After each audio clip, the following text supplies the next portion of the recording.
Hi, we're out on the range today, so please bear with gunfire here in the background. And today we're going to do the mundane task of comparing a couple of different types of 9mm ammo. A viewer sent me this Federal Guard Dog ammunition. It's 9x19 with a 105 grain projectile. Now I have shot this in the past, but today we're going to concentrate just on this ammo. And before we go any farther, let me show you a close-up of it. On your left is a Hornady Critical Defense with a 115 grain FTX projectile.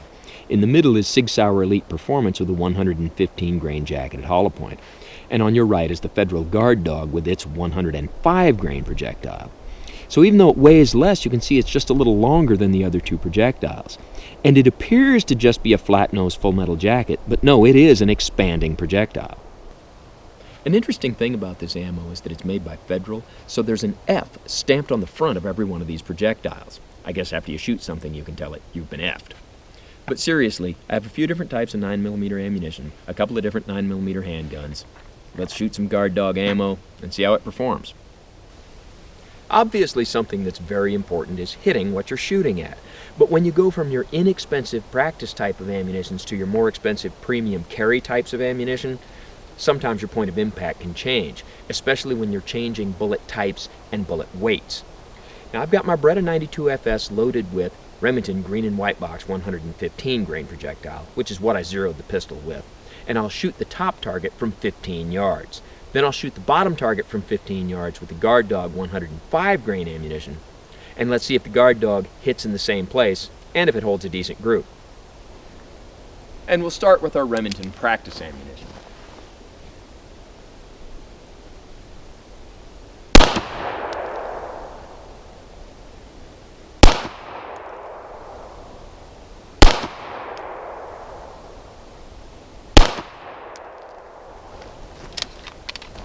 And now let's try our Guard Dog ammo.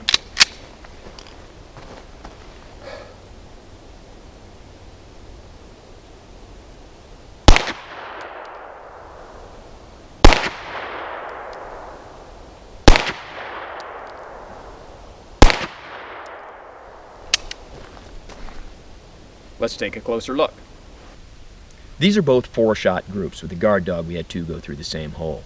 As far as point of impact, it might be a little different, but not very much. As far as accuracy, the size of these groups really reflect my ability to shoot this pistol more than they do the accuracy of the ammunition. But for consistency and accuracy, I'm going to say the Guard Dog did pretty well, at least when shooting from the 92FS. I'll try this again with my Smith & Wesson M&P Compact, and we'll see how the results compare. With the M&P Compact, I'll again start with the Remington practice ammunition, but this time I'm going to shoot from 10 yards, not 15. I can't shoot the M&P Compact as well as I can the 92FS. But let's see how we do.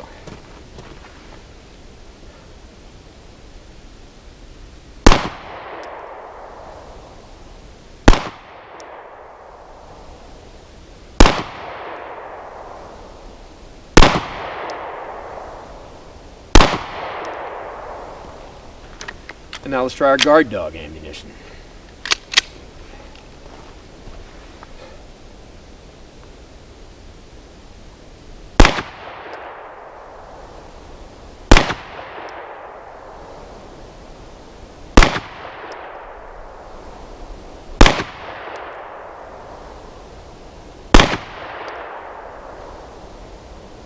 Let's take a closer look.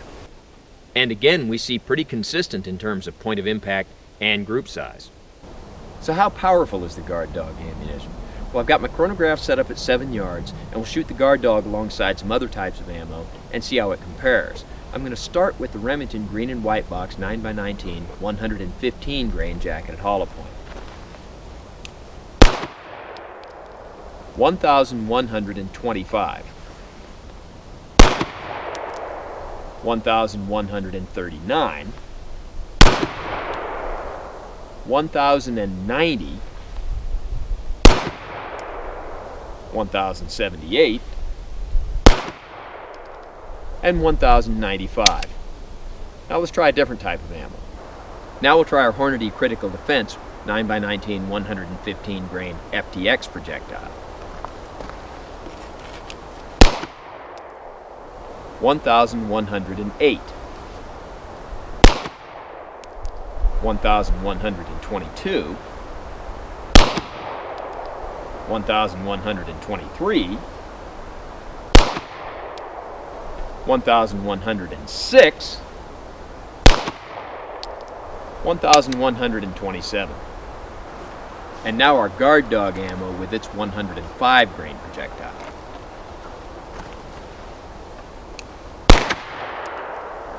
$1,185, 1,224, 1,221, 1,242, 1,219, 1,199. Now let's go crunch the numbers. So how'd we do? Well, with our Remington we got a mean velocity of 1,105, and with our Hornady critical defense 1,117, 12 feet per second more. That's within the variation of one round to the next. But with our guard dog we got a mean velocity of 1,215, so that's 98 feet per second more, or 110 feet per second more. Granted, it's a 105 grain projectile, not 115, so we'd expect a little more velocity, but we got that and then some. Also, what's really interesting is, with a mean velocity of 1,215, the advertised velocity on the box is 1,230. Quite often, manufacturers' advertised velocities are, to say the least, optimistic. So when we get a velocity that's really close to what they advertise, that says something for the manufacturer.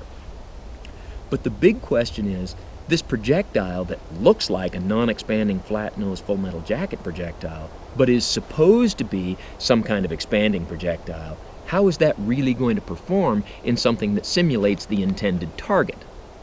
Let's put that to the test. Most of you knew this was coming. It's time for the meat target.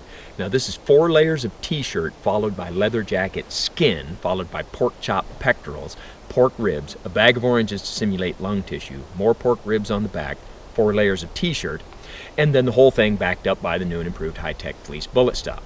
And I'm going to shoot my Beretta 92 FS from 7 yards, and we'll start with our Remington green and white box 115 grain jacketed hollow point.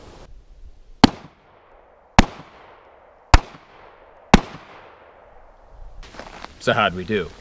Well, bullets went through our ribs on the front, made some pretty good holes. Where they hit the ribs, shattered them. Did a lot of damage to our orange lung tissue. Hit the ribs on the back. Where they hit the ribs, broke them.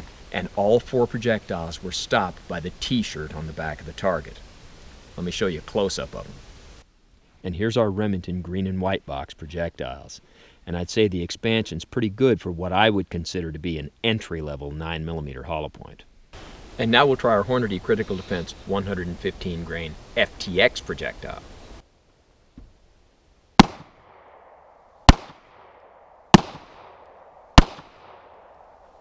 Now with our critical defense ammunition, we see again where the bullets hit the ribs on the front, shattered them. We see a lot of damage to our orange lung tissue. And the ribs on the back, again, where the bullets hit the ribs, broke them. And we also saw once again that all 4 projectiles were stopped by the t-shirt on the back of the target. Now let me show you a close-up of the FTX projectiles. Now Hornady calls these FTX projectiles. It's like a ballistic tip, and you can see that the expansion is very good and pretty consistent. And now our guard dog ammunition.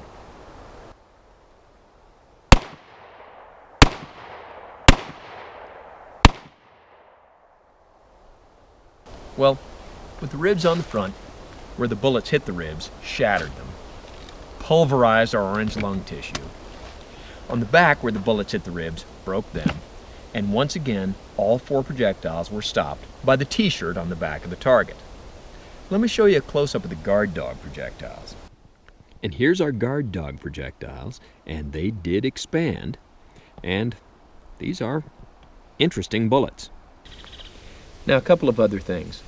First, I know demonstrations like this can be formulaic and the information can be dry, and some people have expressed a disdain for that.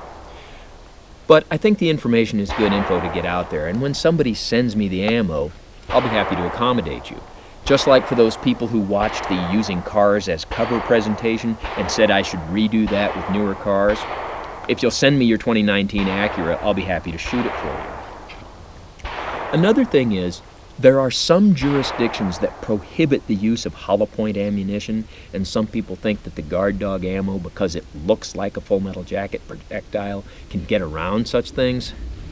Well, different places have such prohibitions, and those laws are written in different ways in different places. So before you try to skirt any law like that, read that law carefully and check with your local attorney. But as far as the performance of the guard dog ammo, based on what I saw here today and what I've seen from shooting it in the past, it seems to be accurate, reliable, and effective. Was it more effective than the other ammunitions I fired? Marginally, maybe. Are there any downsides to the guard dog ammo? Yes. 2 as far as I'm concerned. 1, when you buy ammunitions like these, they typically come in boxes of 20 or 25 rounds, and I very commonly pay more for 20 or 25 rounds of this type of stuff than I pay for 50 rounds of this, and that is a big concern to some people. Another downside is that I very seldom see guard dog ammunition in the store. You can mail order it, of course, but I consider it a negative that I can't buy it at the local store. So is it good ammo? I'd say yes. Is it the right ammo for you? Of course, only you can decide that. So, as always, don't try this at home. I'm what you call a professional, and thanks for watching the Federal Guard Dog Ammunition video.